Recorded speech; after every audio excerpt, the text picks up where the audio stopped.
गुरमुखो, जीव का सच्चा धन हरि नाम है। इसके बिना यह शोभा नहीं पाता। संसारी वस्तुएं चाहे मनुष्य कितनी ही एकत्र इकट्ठी कर ले, परंतु नाम के बिना इनका कुछ भी मूल्य नहीं है। सांसारिक दृष्टि से चाहे वह हर प्रकार से उन्नतिशील नजर आए, यदि उसमें भगवान के नाम की लगन नहीं है तो वह पारमार्थिक दृष्टि से कंगाल समझा जाएगा।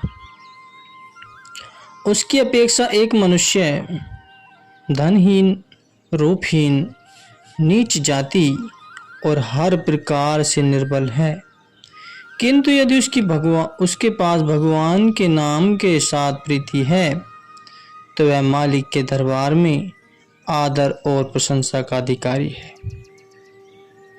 नाम जपने वाली भक्ति भाव में लीन घर में यदि पुत्री हो तो वह ऐसे पुत्र से 1000 दर्जे अच्छी है जो नाम से विमुख है। नामवंत मनुष्य यदि कंगाल भी हो, घर की झोपड़ी में टूटी फूटी में हो और इतनी शक्ति भी उसमें न हो कि वह उससे ठीक करा सके, परंतु वह उस धनवान से लाख गुना उत्तम है जो स्वर्ण के मंदिरों में वास करता हो और भगवान नाम से खाली है। नाम जपने वाला यदि कुष्ठी भी है तो भी मालिक को प्यारा है, क्योंकि नाम से हीन कंचन के समान सुंदर देह रखने वाला मनुष्य किस काम का। इस वास्ते संपूर्ण ग्रंथों और शास्त्रों में मनुष्य को नाम जपने के लिए जोर दिया जाता है, क्योंकि इसके बिना संसार के सकल पदार्थ सब झूठे हैं। और जिस प्रकार धनहीन मनुष्य का सांसारियों की दृष्टि में कोई मान नहीं होता, इसी प्रकार नाम से ही हीन मनुष्य संतों की दृष्टि में कंगाल समझा जाता है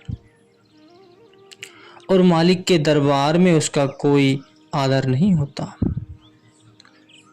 कबीर साहब जी कहते हैं, कबीर सब जग निर्धना, धनवंता नहीं कोई, धनवंता सोई जानिए, जाके सतनाम धन होए। सारा संसार गरीब और कंगाल है, इसमें एक भी धनवान नहीं है। असली धनवान मनुष्य वह है जिसके पल्ले सतनाम का धन है। विचारवानों का कथन है कि विद्या कंठ और माया गंठ, अर्थात विद्या वह काम की है जो तुमको कंठ याद हो ताकि आवश्यकता के समय तुमको पोथी पत्रा न ढूंढना पड़े, और धन वह तुम्हारा है जो तुम्हारी गांठ में मौजूद है, तुम्हारे पास है। घर में तुम लाख धनी कहलाते हो, यदि परदेश में तुम्हारी जेब में पैसा नहीं है तो वह घर का धन तुम्हारे किस काम का। तुम्हारा धन वह है जो तुम्हें कष्ट के समय काम आए। इसलिए संत कहते हैं कि यह सांसारिक धन चाहे तुम कितना भी एकत्र कर लो, परंतु परलोक में तो केवल नाम का धन ही सहायक होगा। महापुरुषों का कहना है कि यह नाम का धन कैसा है, सदा अजर और अमर है। इसे न चोर लूट सकता है, न आग जला सकती है, और न ही और कोई हानि पहुंचा सकता है। जिसकी गांठ में नाम का धन है, उसे फिर कमी किस बात की है। वह शाहों का राजाओं का भी राजा है। सब रिद्धियां सिद्धियां हाथ बांधे उसकी सेवा में उपस्थित रहती हैं। जहाँ की गाठी नाम है, ताके हैं सब सिद्धि, कर जोड़े ठाठी सभी, अष्ट सिद्धि नवनिधि। कबीर साहिब जी कहते हैं कि नाम पतित पावन है, यह पापियों के तारने वाला है।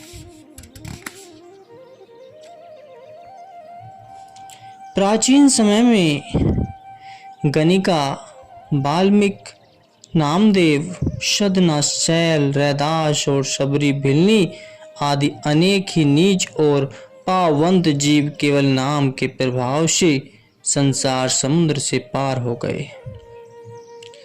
और यह नाम भक्तों के संपूर्ण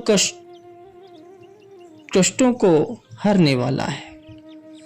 जिसके हाथ में नाम का खड़ग सदगुरु ने दिया है, वह हर बला से निर्भय हो जाता है और पल भर में कर्म बंधन को काटकर संसार से मुक्त हो जाता है।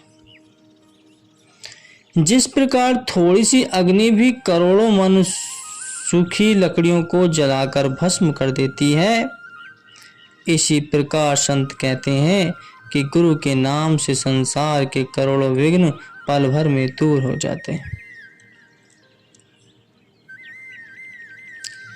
कबीर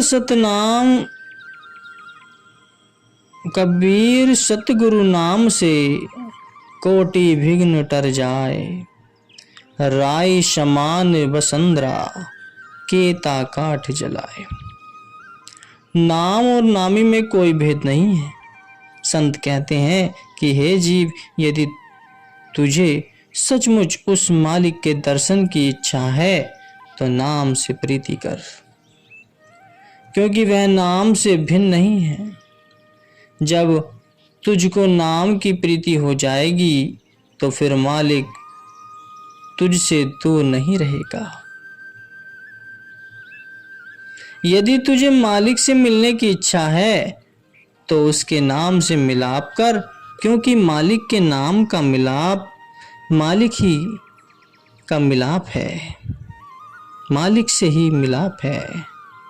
और यह निश्चय जान ले कि यदि तेरे मन में हर समय मालिक के नाम का ख्याल होगा तो समझ ले कि वह मालिक दिन रात तेरे पास बैठा हुआ है। गुरुवाणी में वर्णन आया है, जब लघु जोबिन सासु है, तब लघु नाम ध्याई, चल दिया नाली हरी चलिसी, हरि अंते ले छड़ाई। अर्थात जब तक इस देह के अंदर श्वास आ जा रहे हैं, हमको चाहिए कि नाम का स्मरण करते रहें, क्योंकि नाम हमारा परलोक का साथी है। यदि अंत समय नाम का खड़क हमारे हाथ में होगा तो निस्संदेह मोह माया के बंधनों को काट कर मुक्त हो सकते हैं। कबीर साहब कहते हैं, नाम जो रति एक है, पाप जो रति हजार, आद रति घट संचरे, जारी करे दिन छार। नाम जपत सब मिट गए, मन मनसा के दाग, मानो चिनगी आग की पड़ी पुरानी घास। यदि तुम पापवंत हो और जन्म जन्मांतरों से पाप ही करते आ रहे हो तो चिंता फिर भी न करो, क्योंकि नाम में इतनी शक्ति है कि वह यदि एक रत्ती भी तुम्हारे घट में समा जाएगा तो करोड़ों जन्मों के पाप पल भर में दग्ध हो जाएंगे।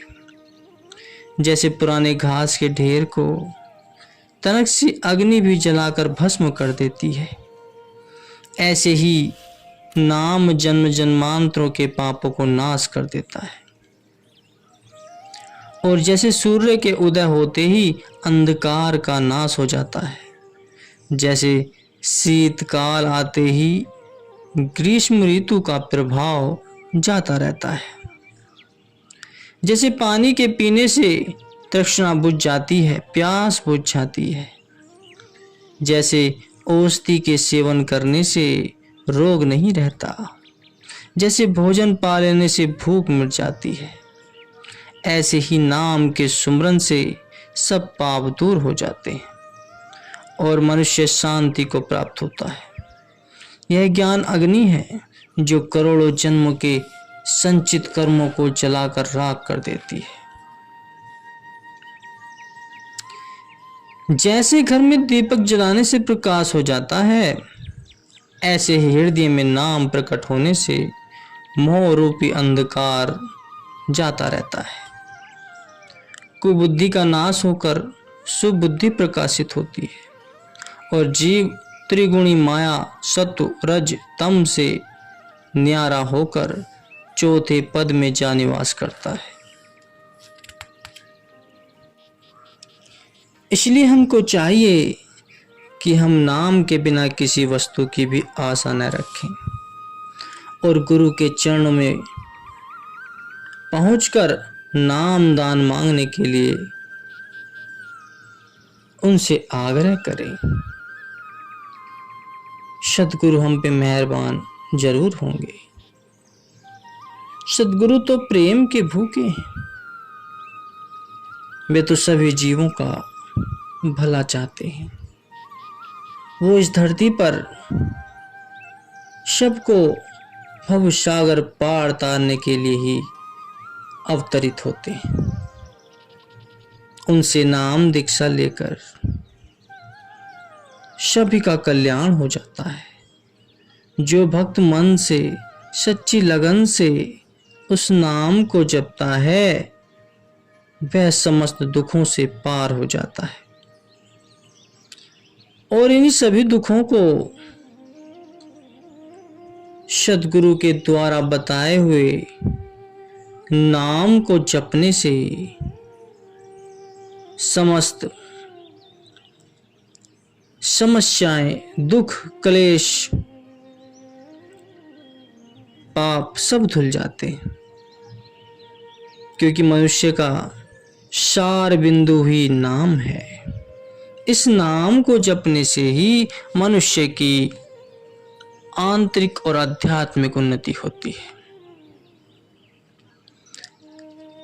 सद्गुरु इस माया जाल से हमें बचाते हैं, हमें जीने की सच्ची राह बताते हैं कि इस जीवन का अस्तित्व क्या है, महत्व क्या है, किस लिए ये जीवन प्रदान किया है, कितनी समस्याओं के उपरांत यह जन्म मिला है, कितनी योनियों में हमें जाने के बाद इस जन्म को हमें प्रदान किया है। पर क्या इस जीवन का कोई महत्व समझ पाता है? सभी मनमुक्त तो ये सोचते हैं कि यह जन्म मौज मस्ती, ऐशो आराम और खुल के जीने का एक हमें अधिकार मिला है जो परमात्मा ने दिया है।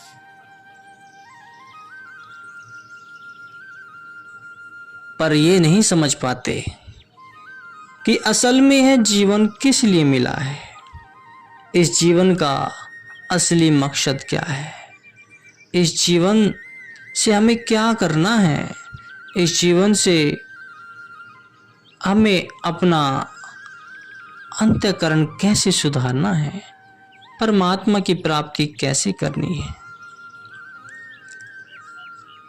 और ये सब इसी जन्म से संभव है। कोई जीव जंतु जानवर इस काम को पूर्ण रूप से नहीं कर सकता, केवल मनुष्य ही इस कार्य को सुगमता से कर सकता है, क्योंकि मनुष्य में सभी तरह की सोचने की बुद्धि और क्षमता होती है। वह चाहे तो कुछ भी कर सकता है। तो इसलिए आज के संत सद्गुरु को अपना सब कुछ निछावर करते हुए उनसे नाम की दीक्षा लो। नाम की दीक्षा लेने के बाद नाम को अपने अंदर धारण करो। अपना मन एक अशांति से शांति की ओर ले जाओ। जब किसी का मन भटक रहा हो और मन पे अपना वश न चलता हो, तो सतगुरु के बताए हुए नाम के उपदेश को निरंतर अभ्यास करोगे तो मन ऑटोमेटिक ही अपने आप बस में होना शुरू हो जाएगा। उस मन को समझाने की आवश्यकता है, भजन में लगाने की आवश्यकता है। जब यह मन नाम में घुल जाएगा तो फिर इसे कुछ नहीं सूझेगा। फिर ये नाम की धुन में ही सुलझ के रह जाएगा और सच्चे मार्ग की ओर अग्रसर हो जाएगा। फिर उसे सांसारिक माया की आवश्यकता नहीं पड़ेगी। इस माया जाल से हमेशा के लिए छुटकारा मिल जाएगा और नाम में ही वह शक्ति है जो गुरुओं के द्वारा दिए हुए नाम से ही इस जीवन का कल्याण हो सकता है। अन्यथा गुरुमुख हो और कोई मार्ग नहीं है जिससे इस मनुष्य के जीवन को सुधारा, संवारा और परमात्मा से मिलने का रास्ता तय कर सके। इसी जीवन में सब कुछ करना है। ये जीवन भक्ति के लिए मिला है, प्रभु के लिए मिला है, परमात्मा की भक्ति के लिए मिला है। इस जीवन को ऐसे नहीं गंवाना चाहिए। इस जीवन के अस्तित्व को समझो। परमात्मा ने जन्म किस लिए दिया है? भक्ति के लिए। तो इसे समय रहते हुए प्रयोग में लाओ और इस माया जाल से छुटकारा पा जाओ।